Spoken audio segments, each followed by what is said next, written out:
يا الله حمدا نستلذ به ذكرك ولك الحمد حمدا مقرونا بشكرك دائما والصلاة والسلام على رسول الله وعلى آله وصحبه أجمعين. ایک بار درود پاک پڑھ لیں. اللہم صلی علی سیدنا مولانا محمد وعلی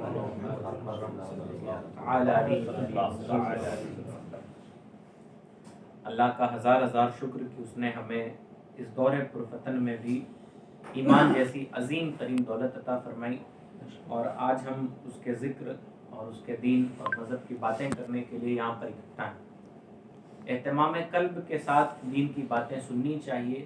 یقیناً ہم اس لائق نہیں ہیں کہ اس کے دین کی باتیں کریں، لیکن امام اہل سنت نے کہا ہے کہ ارشاد احبہ ناطق تھا، ناچار اسراح پڑا جانا، یعنی میرے احباب کا اصرار تھا اس لیے ہم اس راستے میں آئے، ورنہ یقیناً یہ انہی کا حصہ ہے جو دین پہ پورا عمل کرتے ہیں. تو ہمیں اللہ تعالیٰ سے دعا بھی کیجیے کہ اللہ تعالیٰ ہمیں آپ کو سب کو اپنے دین اسلام پر عمل کرنے کی توفیق سے نوازے.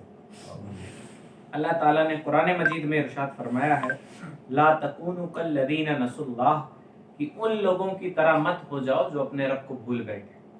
ہمیشہ ہر دم ہر لہجہ ہر پل اپنے رب کی یاد اپنے سینے سے چمٹائے رہو، اور اس یاد کی برکت یہ ہوگی کہ انسان انسانوں جیسی زندگی بتائے گا، جانوروں جیسی نہیں.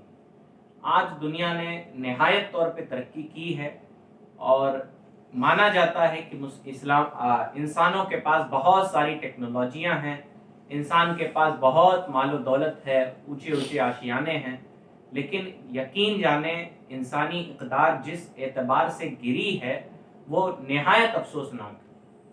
انسان ہونے کے اعتبار سے جتنا نیچے آیا ہے وہ نہایت افسوسناک بات ہے. صرف بڑا ہو جانا کمال نہیں ہوتا ہے، بلکہ اپنے اندر وہی بڑکپن پیدا کر لینا یہ کمال. کوئی استاد بن جائے اور اس کی حرکتیں بچوں والی ہو، کوئی ماں باپ بن جائے اور اس کی حرکتیں بچوں والی ہو، تو پھر یہ کمال کی بات نہیں ہوتی. کسی چیز کو حاصل کر لینا کمال نہیں ہے، اور یہی دین اسلام کا پیغام ہے کہ اپنے فرض منصبی کو پہچانو. اللہ نے اگر ایمان دیا ہے تو نہایت حساسیت کے ساتھ، بہت ذمہ داری کے ساتھ اس ایمان کے مطابق اپنی زندگی گزارنے کی کوشش کرو. اور حضور غوث اعظم رضی اللہ تعالیٰ نے اہل بغداد کو خطاب کرتے ہوئے فرماتے ہیں اے اہل بغداد، تم میں منافقوں جیسی عادتیں پیدا ہو گئی. ہمارے اندر علم زیادہ ہو گیا ہے اور عمل سے ہم کو راشنا ہوا، یعنی علم بہت ہے اور عمل نہیں کرتے. ہم دنیا داروں سے ڈرتے ہیں، اللہ سے نہیں ڈرتے. ہم دنیا والوں کی باتیں مانتے ہیں، اللہ تعالیٰ کی باتیں نہیں مانتے. تو حضور غوث اعظم رضی اللہ تعالیٰ نے اہل بغداد سے کہا تھا اور آگے بھی فرمایا تھا کہ سنو کہ اللہ کا دین رو رہا ہے ایسی باتوں سے جو اس میں موجود ہی نہیں ہے، اور اس کے ماننے والے اس کی طرف بڑھے جا رہے ہیں. آؤ اپنے دین کی مدد کرو، اس کی ایک اینٹ کو مضبوط کرو اپنے عمل کے ذریعے، تاکہ دین اسلام کی جو گرتی ہوئی اور کمزور ہوتی ہوئی دیوار ہے وہ مزید قوت پا سکے، مزید مضبوط ہو سکے. تو ہمارے بڑوں نے اسی نہج پہ کام کیا، اور ہمارے آقا نبی رحمت صلی اللہ تعالی علیہ وسلم نے ساری زندگی لوگوں کو ان کے رب سے ملانے کے لیے ہی بتائی. اور ہم کہیں بھی رہیں، دین اسلام واحد ایسا مذہب ہے جو آپ کو دنیاوی امور سے نہیں روکتا ہے. دین اسلام کبھی نہیں کہتا کہ آپ کو مذہبی پیشوا بننا ہے تو شادیاں نہیں کرنی ہے، آپ کے پاس دولت ہوگی تو آپ مذہبی پیشوا نہیں ہو پائیں گے، آپ کو دنیا سے سنیاس لینا پڑے گا. دین اسلام ایسا کچھ نہیں کہتا. واحد ایسا مذہب ہے جو کہتا یہ ہے کہ نکاح آدھا ایمان. دنیا کے جتنے مذاہب ہیں وہ سب کے سب آپ کو شادی بیاہ سے روکتے ہیں، آپ کو اولادوں سے روکتے ہیں، بلکہ وہ اولاد اور عورتوں کو اس طرح کا فتنہ مانتے ہیں کہ اگر بندہ شادی کرتا ہے تو وہ رب تک نہیں پہنچ سکتا، یا جنہیں وہ جھوٹا معبود سمجھتے ہیں ان تک نہیں پہنچ سکتا. اور لیکن ہمیں اس ایمان کے دعوے میں بہت ایماندار ہونا چاہیے. حضرت ایک بہت بڑے بزرگ گزرے ہیں، علامہ شقیق بلخی رحمۃ اللہ تعالی علیہ، اور فرماتے ہیں منافق کی تین پہچان کہ اگر آپ کو اپنے آپ کو پرکھنا ہے کہ ہم پکے ایمان والے ہیں کہ نہیں ہیں، تو ہمیں تین محاذ پہ اپنے آپ کو پرکھنا چاہیے. وہ فرماتے ہیں کہ جو منافق ہوتے ہیں وہ کہتے تو یہ ہیں کہ ہم بندے اللہ کے ہیں، لیکن کام اپنی مرضی کے کرتے ہیں. بلکہ مسلمان کا طریقہ یہ ہے، فرمایا حدیث پاک میں ہے کہ مومن اسی طرح اس اونٹ کی مثل ہے جس کی نکیل اس کے مالک کے ہاتھوں میں، یعنی وہ دائیں بائیں نہیں جاتا۔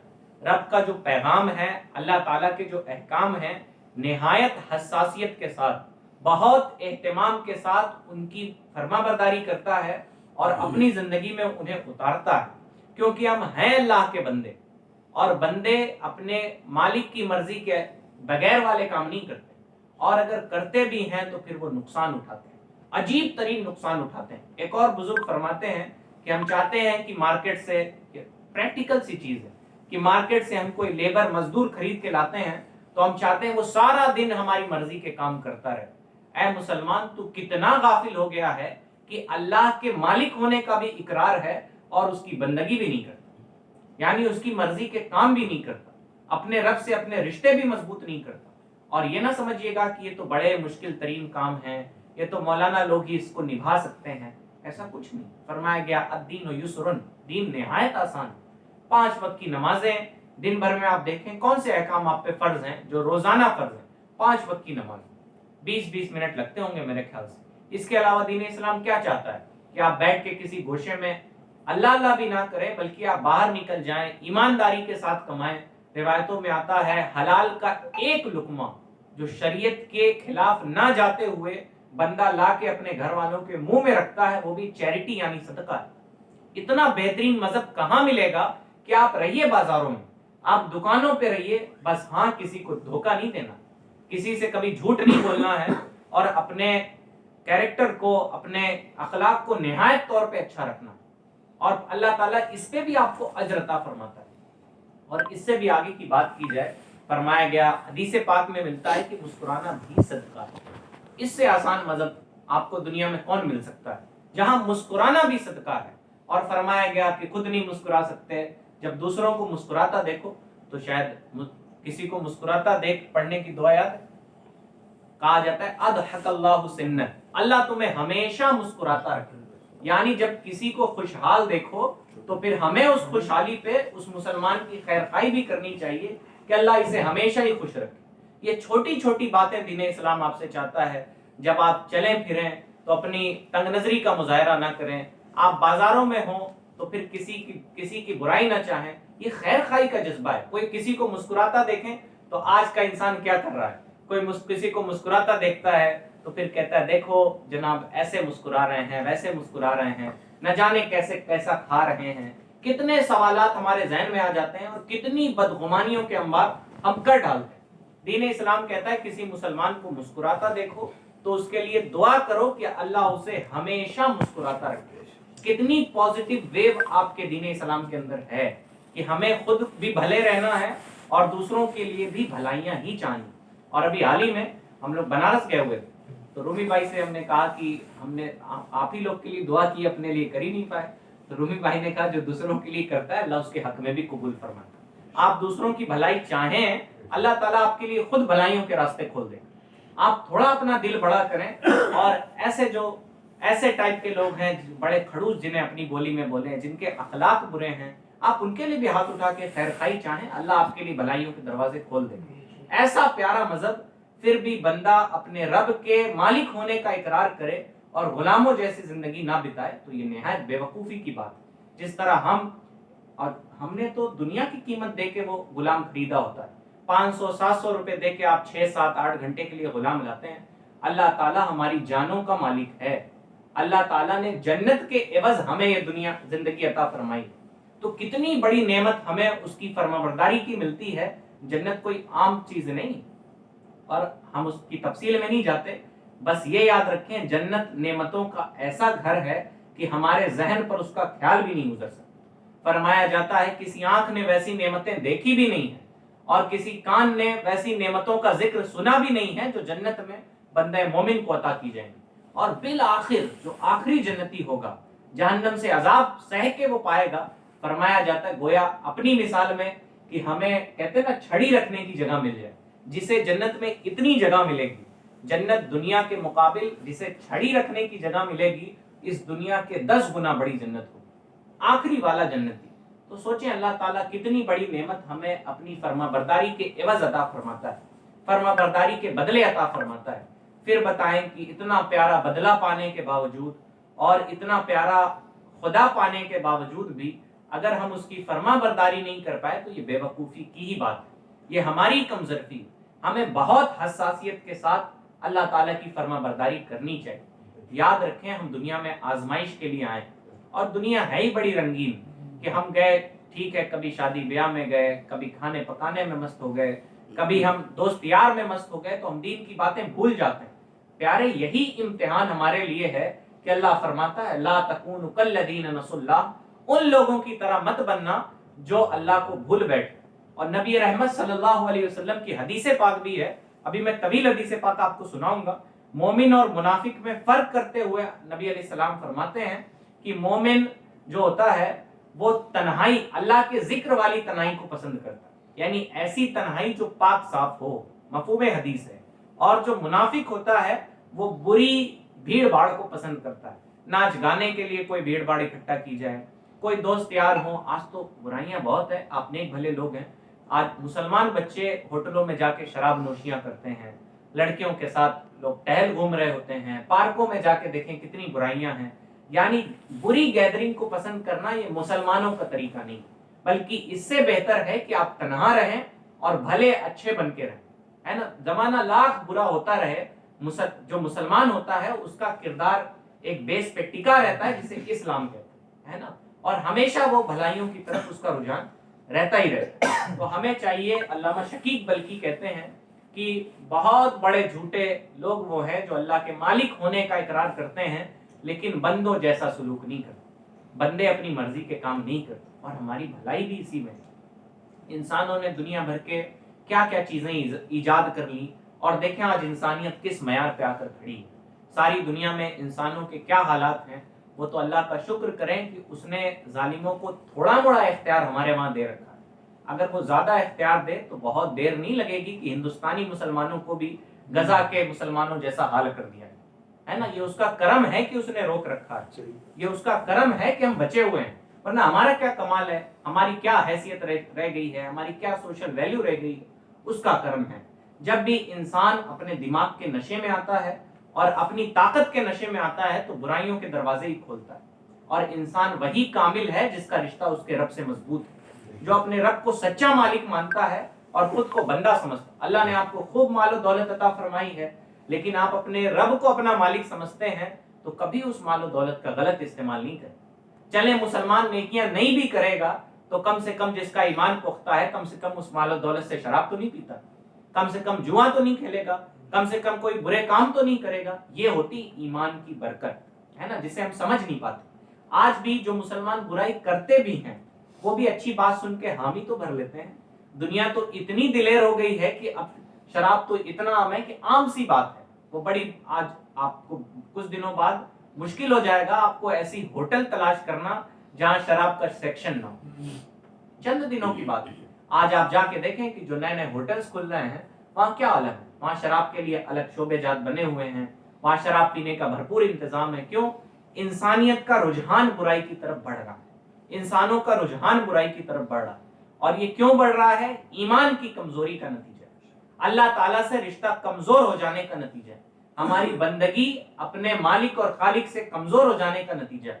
ورنہ میں آپ کو بتاؤں، ایک بچہ، مسلمان بچہ ہے اور سورج کنڈ کے رہنے والے ہیں، تو وہ گئے یہاں پہ ابھی نوکا بہار پہ ایک ہوٹل کھلا ہے، وہ ناؤ پہ جو چلتا ہے، نام اس کا نہیں ذہن میں، کروز، جی کروز، تو اس پہ گئے نوکری کے لیے۔ تو اس نے کہا کہ ایسا ہے کہ ٹھیک ہے آپ کو اتنے پیسے دیے جائیں گے اور نوکری آپ کو کرنی۔ نوکری کیا تھی کہ ان کو سپروائزر کی نوکری تھی، انہیں سب کچھ بھیجوانا تھا، سامان ٹیبل۔